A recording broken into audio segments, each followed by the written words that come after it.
Okay, we already know where it comes from with Tank and Devin, but it seems like it's personal between you and Calvin. Also, it's Tank's coach.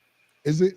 Man, I told Coach, For those that don't know, I Coach told Tank, Calvin is Tank's coach. So I'm just for our Yeah. audience. and I said, listen, ain't no way your father gonna be checking the money that y'all talking about checking, and Calvin gonna be looking like that. I told Tank them, I told Tank Niggas them mad to pay rude. him. I told him to pay him because, or we need to go on coach's strike around this motherfucker because ain't no way Bill should be getting paid and Calvin shouldn't.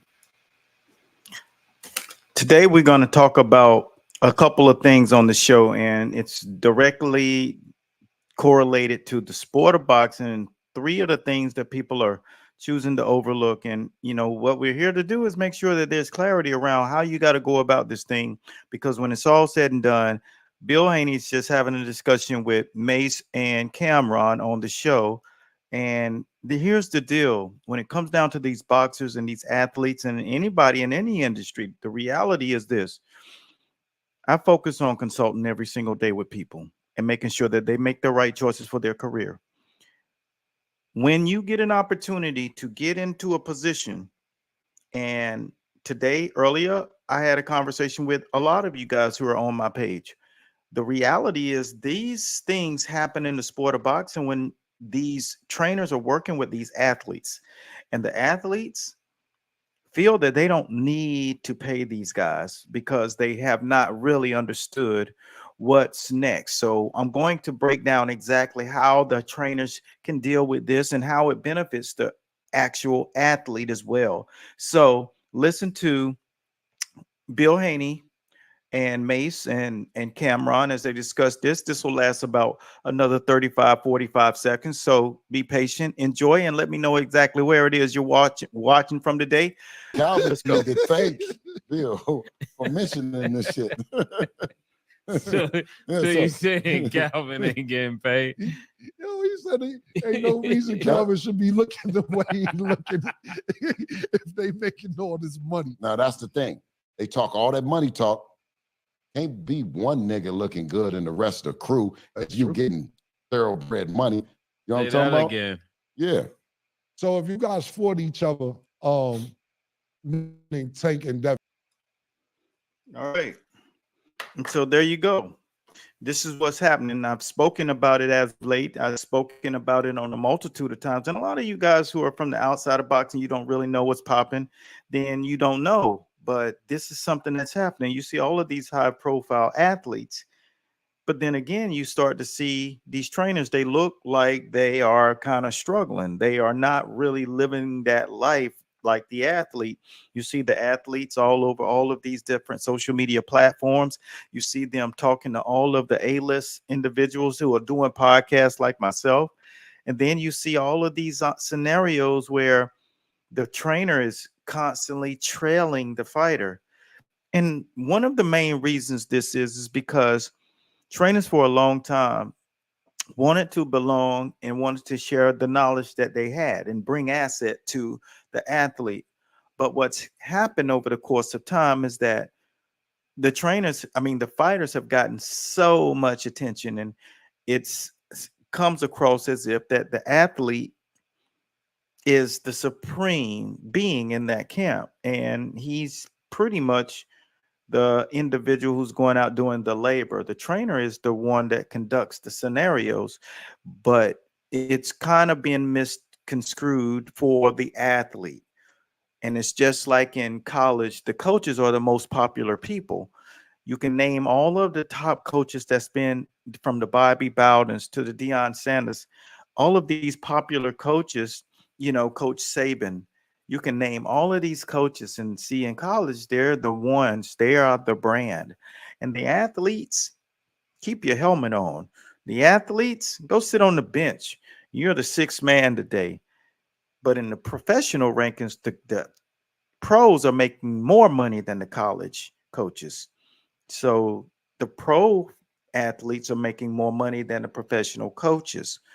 You know, you got Tom Brady, you got the top athletes in the world, LeBron James, you got, you know, Kevin Durant's, All of these superior athletes, they're making more than the coaches. So they are not going to, take command. You look at how humble Patrick Mahomes and Travis Kelsey's wild and crazy, and he's got Taylor Swift as an arm piece. And you look at these guys who have that kind of cachet, you think they're going to listen to the head coach? You saw Travis Kelsey almost knock coach down during the Super Bowl. And when you look at that, that is what the whole perception of the athlete in the professional rankings is. They are not going to play, I'm going to listen to you like my daddy because I make more than you. And so they have leverage, and in professional boxing and in MMA as well. So don't think that I'm going to excoriate you individuals over there as well.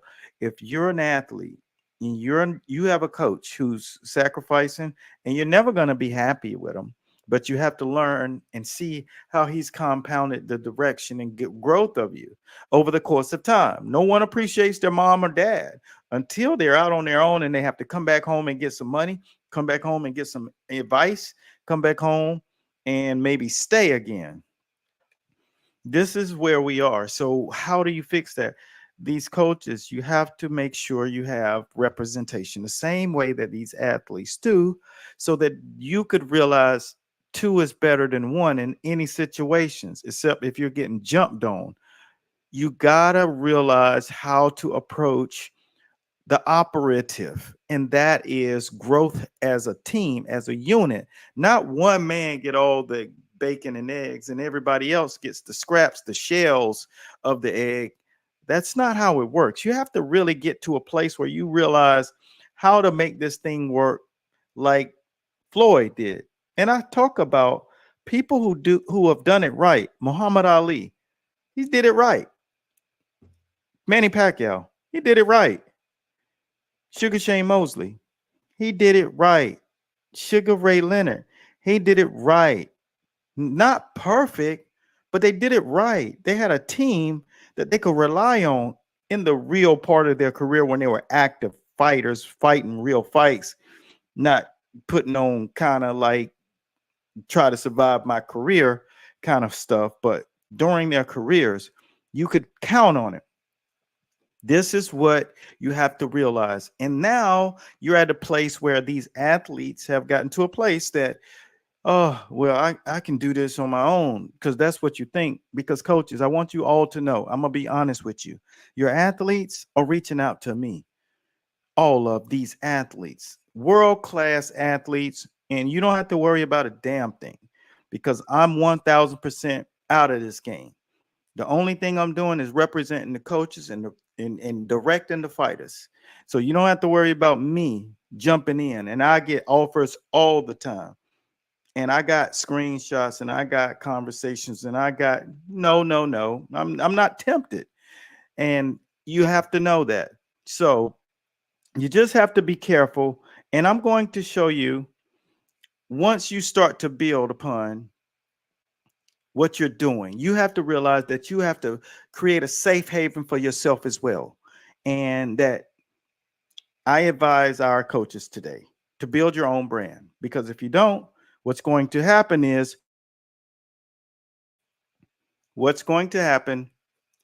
when you get to a place, the same way Anthony Joshua did, when he got to a place where he had all the leverage, everybody needed him, he bounced. Boom, I'm out of here. And that's what's going to happen. So what do? Coach, you have to be realistic. You have to understand now how to navigate the fighter to build him up to a place where he's so east to west and north to south that he knows he needs that value that you bring. That makes him gigantuate. And it means that his cup is runneth over.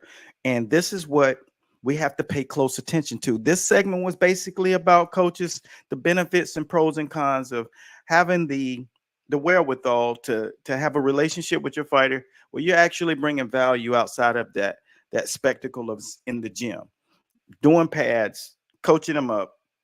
Because if you realize all of the different individuals that you need inside of your camp, if you watch the video that I put up, and it's in our Coaches Corner portal, and that portal is online, and it's for the coaches that are members of our online university for direction, order in the court, and learning how to clone themselves. Because see, what most of you guys are doing, and I'm talking like 93% of you, you're not learning how to clone yourselves. You're working your fingers to the bone, and you're not cloning yourself. And that's why people like me have taken great onus to build a magnificent brand, and I'm super humble and thankful for all of the people who trust in us that we will lead you. Now, I got more experience in the championship world than anybody that I know, any active coach, because I was able to operate from a different position, and I was able to be a part of many more camps over the 4 decades that I did it. And I never wanted the limelight, and I never wanted to shine. The only thing I wanted to do is learn so I can use that information and give it to people, because that's a part of business. And if you find a way to help solve a problem in a person's life, that's a real business. So if I can solve a bigger problem, that's a better issue. That's a better business. And so that's what we've done, and made that a part of what it was for me, because I never wanted to be the guy going to the ring every month, every 2 months, every 3 weeks, coaching that way. I wanted to be professor. I wanted to guide and lead and all of those things. So if you have order, you have structure, you have the blueprint to get to where you need to go.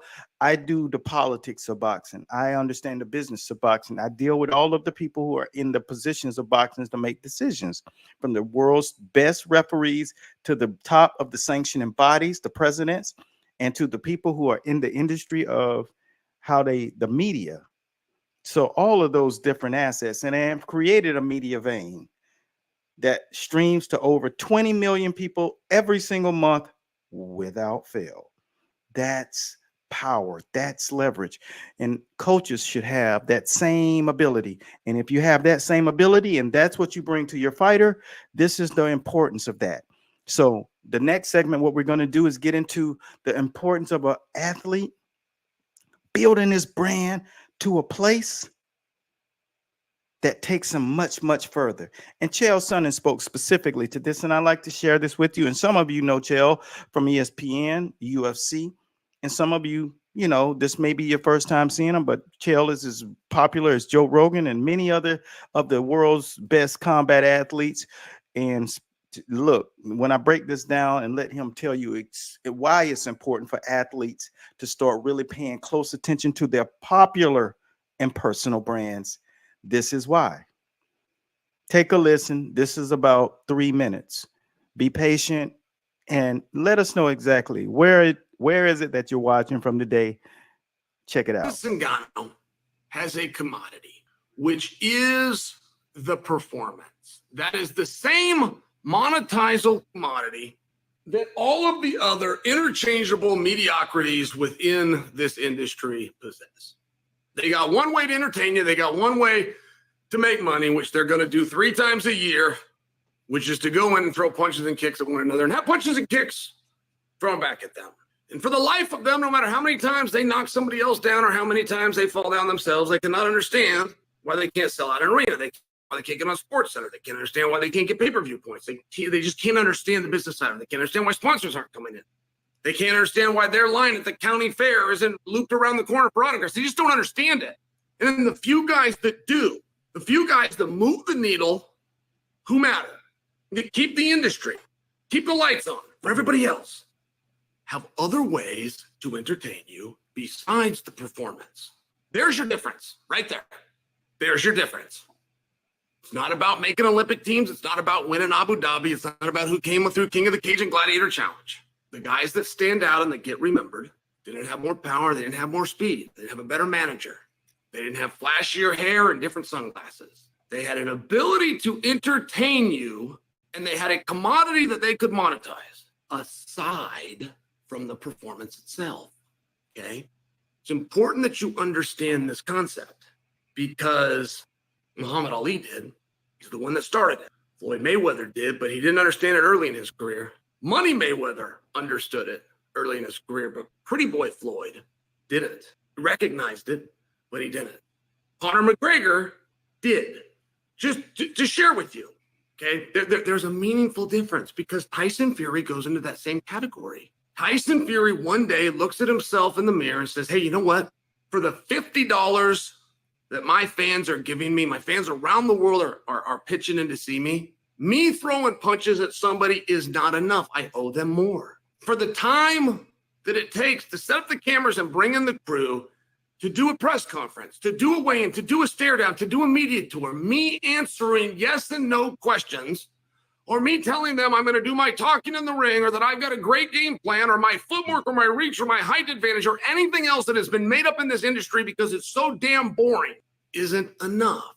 I need to do more. You know, Mike Tyson is one of the great attractions of my lifetime. The Rock, Stone Cold Steve Austin, Hulk Hogan, Mike Tyson, my entire lifetime. And Mike brought something else to the table where Mike did not need words. He was terrifying. His backstory was terrifying. The less we knew, the better. He was from Brooklyn. We're off to a good start. He looked scary. We're off to a good start. He got brought into a boxing gym. His trainer passed away, rest his soul. I'm just sharing with you like these little things that we knew. We were able to create ideas and images of Mike Tyson that made him a special attraction. His uppercut and his hook and his time with Casamado might have made him a good boxer. Good boxers don't main event, they don't sell out, they don't get rich. That's a falsity in your mind. Good attractions do. Good attractions. See, today, this is one of the main things that we focus on and concentrate with the coaches who trusted in us over in Top Trainer, Champions University. And for those of you who don't understand what that is, that's the actual roadmap for coaching and the direction for fighters to learn exactly what you're going to face. It becomes the epicenter of you cloning yourself, but knowing what you have to do and making sure that you follow the blueprint, because the blueprint is what gets you there. The knowledge in which you take in and you regurgitate out to your fighters is what keeps you there. The process is real and you have to embrace it. We live by that moniker. Embrace the process. Don't just follow it, but believe in it and know that it's going to be the reason why you stay at the level that you've accrued. These things have to happen today. You can't just throw punches. You can't think that you can show up 3 times a year and be the most popular person in your sport. Too many other things are going on between Monday through Sunday for you to have 3 dates on the calendar to cement you as the greatest thing happening since charcoal and steak. It's not the way things are today. So when you are developing your athletes, now you have to be conscious of what we call the straight line. The one-page marketing strategy for the combat athlete and trainer. It's for people in the industry. And the reason why I had to create it is because, okay, I built my brand, all right? 1 million people follow me across the board. 3 platforms, that's all it took. Here's the deal. I have to take that same model that I went out and learned from the great legends of the marketing world, the business world, politics, all of those things accrued over the past decade to take it, what I was doing, to another level so you could make it to that next level. That's what the coaches are learning. You're not just learning the box step. You're not just learning the Philly shell. You're not just learning peekaboo style boxing. You're not just learning the system of what we call slick fighter, which is what's on the screen right. Slick fighter. You're not just learning that. Now you have to learn how to have an audience. How to have an audience. Why? Because that's what gives you leverage when you negotiate. That's what will get you on the main event cards. That's what's going to get your trainer money that he don't have to depend on you. And that's what's going to get you to main events, title shots, limelight, the life you always wanted to live in abundance. So if you're not from the sport of boxing and you're hearing this, you could kind of see how much goes into this. This is one of the main reasons that it took me 30 books to get this all out, everything that they will need. And so that's what you do. You do that, and then you create what we call a university, because this is not a course. So you have to remember what Chael is saying. Chael is explaining to you that you can't just punch your way to the top. You can't just kick your way to the top. If that's your business model, boy, you're going to be the corner store when there are a bunch of Dick's Sporting Goods, Best Buys, and Apple stores that's going to just blow you out of the water, because this industry today is about brands. Jake Paul, Logan Paul, KSI, The Rock, Ryan Garcia. He doesn't have to win a fight. He can lose a fight because he's built a personal brand. So you'll learn how to do it, because people like myself have made sure that you have the opportunity to. And so, with that being said, consulting people makes it clear what my job is to do. And I know I just come across as this guy who's just kind of putting out knowledge. But the thing about it is, I know how hard it was when I used to have to come through these gyms every single morning. I would arrive at 4:15 a.m. and I would not leave to 11:30 p.m. I'd stand in the parking lot for an hour every night religiously. And it was a real thing. And I had to carry a 200-pound bag. I had 250-pound medicine balls in it, 425 medicine pound balls in it, body vests, weights. I mean, I can't make it up. Every single set of mitts I have was in it, because it was different drills that I had to do. And I was building and learning and learning and learning all of these different tactics and skills. And then I understood that there are levels to this game. Boxing, when it comes down to, there's a set of mitts for this. There's a set of mitts for that. There's a set of mitts for this. There's a set of mitts for that. So here you go. You're spending $1,000 in just mitts, and I got them all. And I got them all today. And so when I try to make it clear to the coaches, you're going to learn skills, but you got to learn craft, and you got to learn how to be cagey in the ring. So many different layers to this thing. So make sure that you understand that there's also this one-page marketing plan that strategically makes it so simple that all you do is follow each line. And we're going to show you guys how it looks one day in the next week or so, because I have to actually go through it with my guys, because you have to get known. You have to get known, and your fighter has to get known.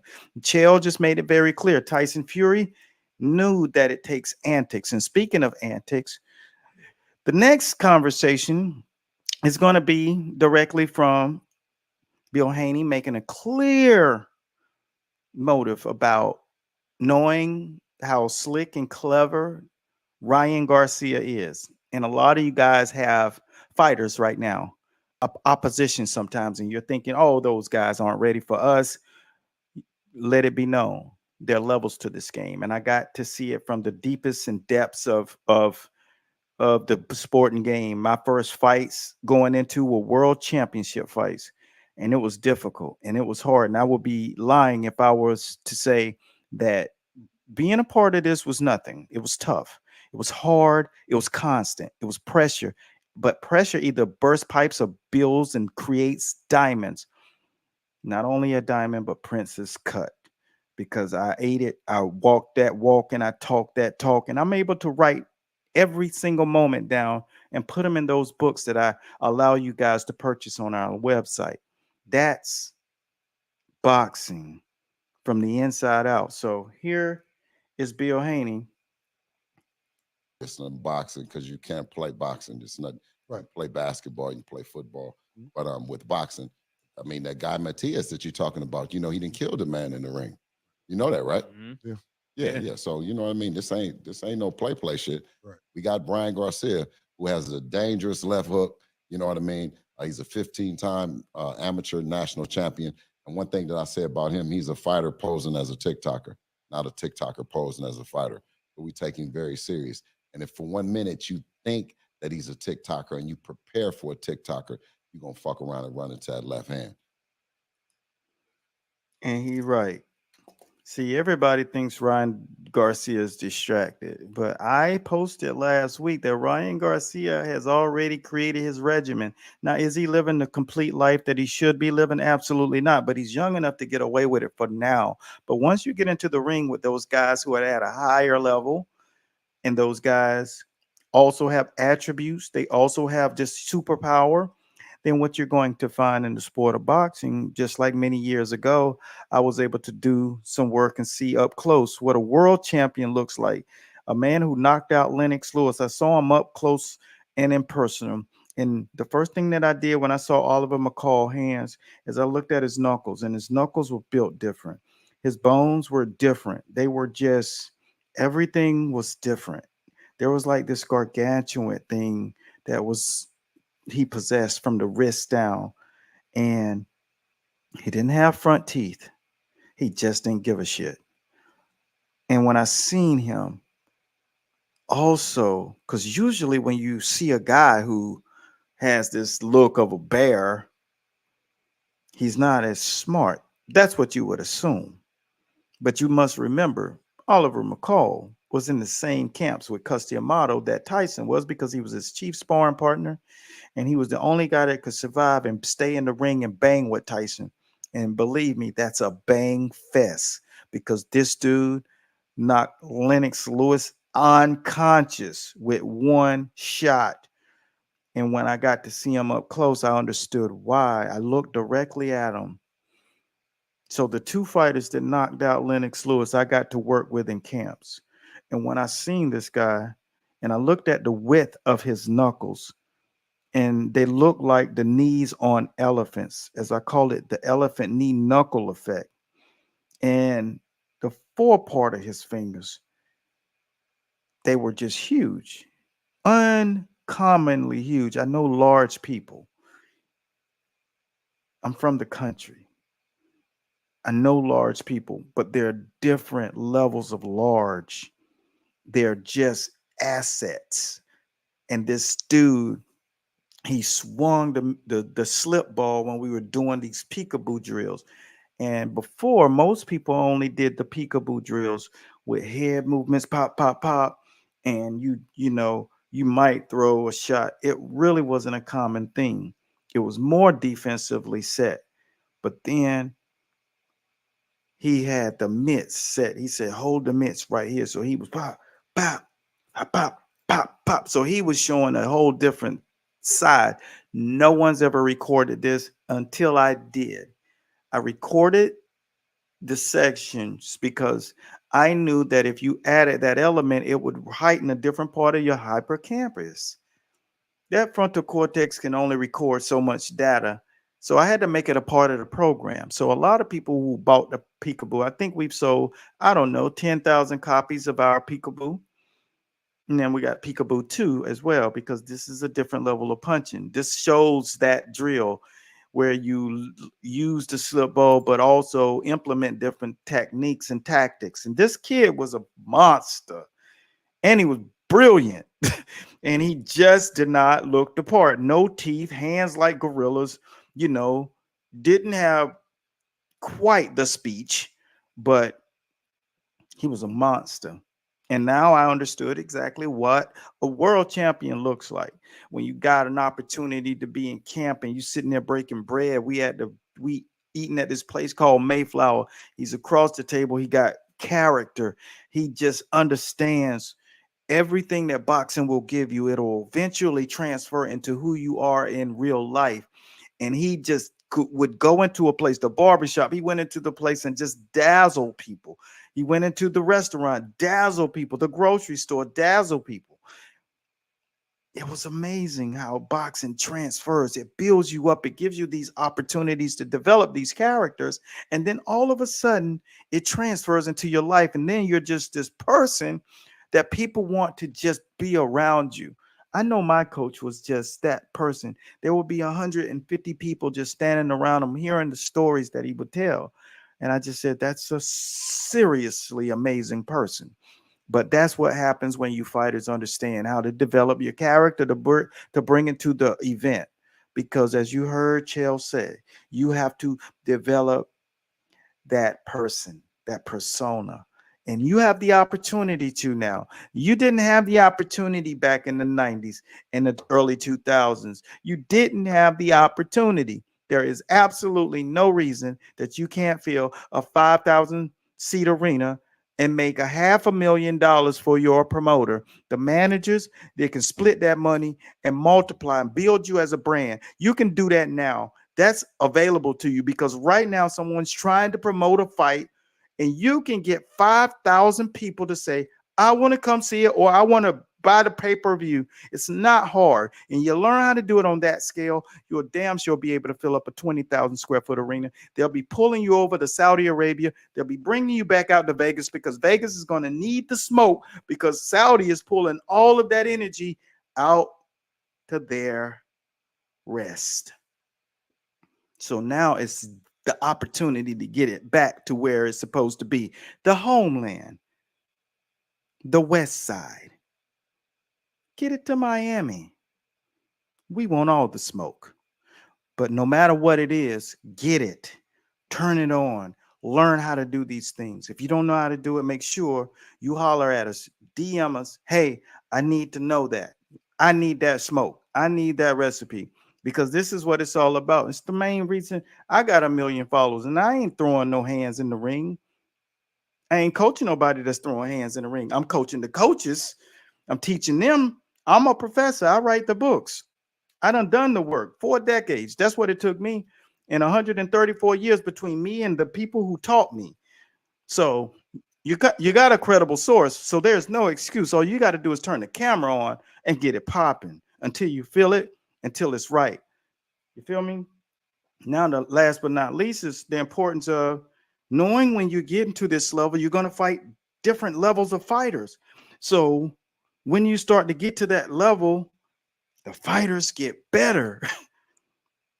And when you're in MMA, I want you all guys to know this because I've been in the sport since 2005. That's MMA, mixed martial arts. I was introduced in 2005 to the day. I remember it like it was yesterday. That is 19 years in that sport, knowing every facet of it. Start watching UFC in 1993. The first match, I saw it live over my boy Rod Hines' crib. Rod, if you're watching, special shouts out to you, brother, in Raleigh, North Carolina. Raleigh, kick it back. Joko, that's the spot. I'm going to tell you, when you see these guys and you're in MMA, you don't understand. A lot of guys go over to MMA, and I'm going to go ahead and tell the truth. They come into boxing, they want to learn to box, and they get their asses blowed away. And then they go start doing jujitsu, and then they go start doing wrestling. Then they start doing kickboxing because a lot of them. So you can't fool me. And then you get the confidence, you get a little swagger. Now you're able to go over there and you come back to boxing and you're like, boom, but you should stay because what happens in boxing is you're going to get your ass whooped because people are going to be better than you. And even if they're not better than you, they might be more experienced than you. And if they're not more experienced than you, styles make fights. So you just might not have the right kryptonite for that person. They just have the right kryptonite for you. So the reality is now you got to think about this. Don't get discouraged when you get blown away because you're going to get blown away. Boxers get blown away by each other all the time, every single time, every single day. A good fighter against another good fighter, get in the ring, boom. One guy's have a good day one day. The other guy sleeps on it, comes back and like, no. Boom. Next time it goes like that. When you got the real levels of the real sport and guys like that, we had a multitude of world level class and amateur and professionals in our gym. You could not escape the smoke. And especially when there was a training camp for a title fight, it's lined up lions, bears, gorillas, giraffes.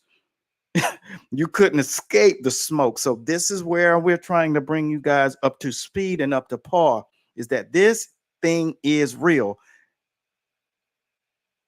Don't get discouraged, because when you get in there, this is going to happen to you. This is Daniel Cormier from ESPN.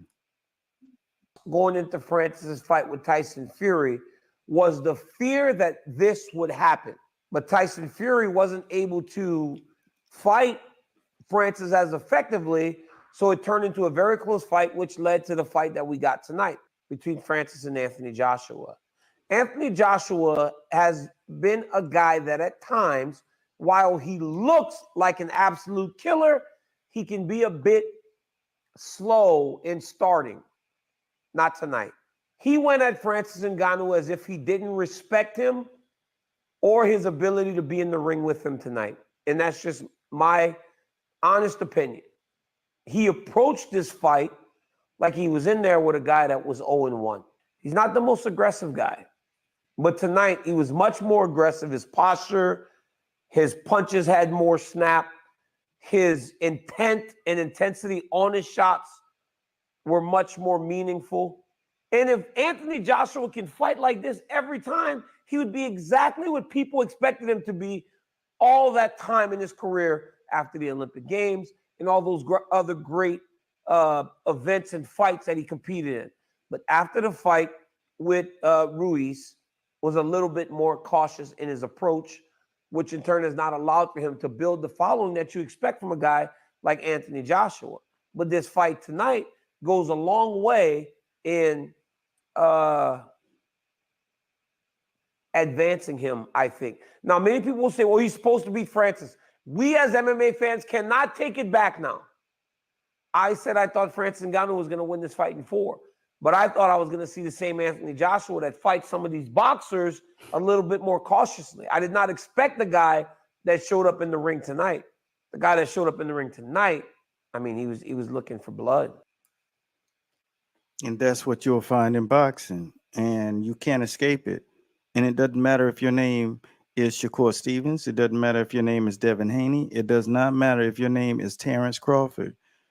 You got to one day face a night that will change who you are. And you're either going to shrink or you will rise to the occasion. But in no case can you just avoid it, because this is boxing. People die, and it is real. There is not another sport in the world that people die as often as they do in boxing. It's the hardest sport to learn in the world. And what happens is people come in thinking that because they can watch it on television that they can do it. And so they're always in for a different level of surprise. And another thing that happen is that when they get to a certain level, they think that the levels start. But the reality is the levels don't start until you get a title. If you don't make it to a title, you never experience levels. You just can't fight. That's just the bottom line, because fighting layer after layer and level after level is just about learning what is in boxing. And if you're not really learning, if you're piecing together information, you will never be the high level boxer, because boxing is a system. That's why they call it the sweet science. You don't open a science book and see an equation of calculus and then you see the ABCs. That's piecing together knowledge. When you see boxing, you see a synchronicity of science problems, one after the next.